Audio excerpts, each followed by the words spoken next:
know we are. We're ready to fight. We're ready to fight. Look here. Clarence here, we call him Buzz. But Clarence, he doesn't want to say it, it's close to 50 years that we've known each other. First as students out of San Francisco State, or before we got to San Francisco State in 1967. We were friends then.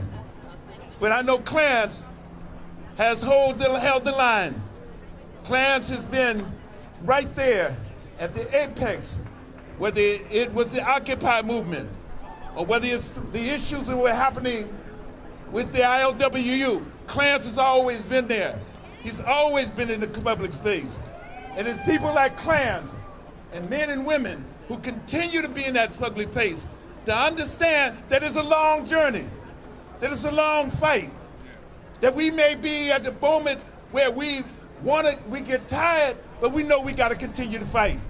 Because we know that power concedes nothing except on demand. We know that. And BART workers know that as well. Yeah. BART workers have made concessions over the last 8 years. That's right. Made concessions.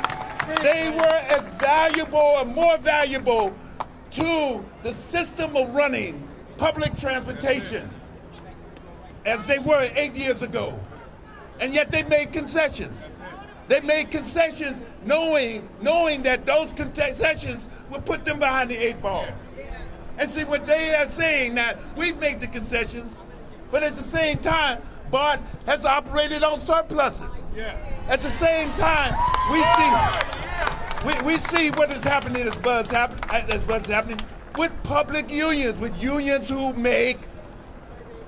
work on behalf of the public interest. We saw what was happening in Wisconsin, and we saw the attempts in other places in this country to kind of take the power, take power from men and women who work every day, who make the engine run here. Without these BART workers, it wouldn't run efficiency. And yeah, there's a smear campaign. Let's not lie about it. There's a smear campaign. There's a smear campaign. There's an attempt to draw the public in here and to put the public in the odds with you as workers, but the public are workers as well. They understand that you have to stand. You have to make a stand. Right. You can't allow to be taken for granted and to continue to give up and give back and give back. That's why we're here today. We want BART to negotiate on solid principles and negotiate with them, not attempt to play the public trump card, not attempt to get the public into this. We want the truth to be had. And we're out here, all of you in mass are out here, workers and supporters, family members, wives and husbands and children. You're out here to hear the truth. And that's what we want, the truth about this. We want them to sit down with them, to understand that all that they've given up in the service of keeping things rolling for the last 8 years is not to be taken advantage of, but be respected. And what comes with that is respect. Yeah, we understand that a lot of people are unemployed today.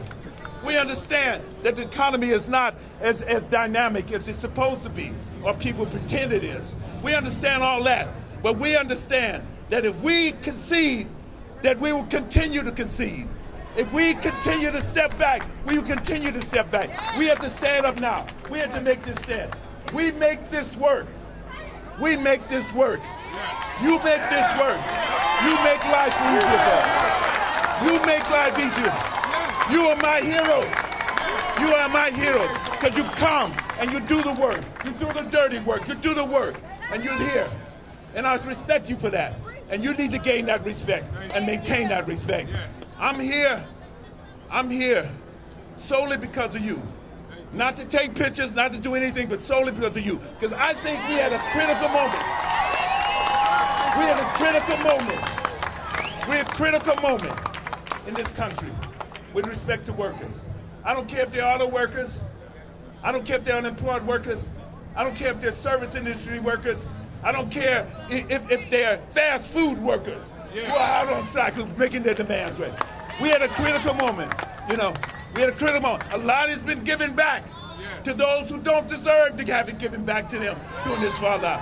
A lot has been taken from those who have very little, who raise families every day, who take on such a burden in building communities. We have to support them. We can no longer allow them at the same time that they make incredible profits to take away from our community building and alliances. So while these are BART workers today, there'll be other city workers tomorrow. While they're BART workers today, there'll be school teachers there tomorrow. While they're BART workers today, there'll be other people who perform in the public service, who perform for the public. So when BART workers stand up right at this moment, they're not only standing up for themselves, they're standing up for all workers. All right, you ready to fight?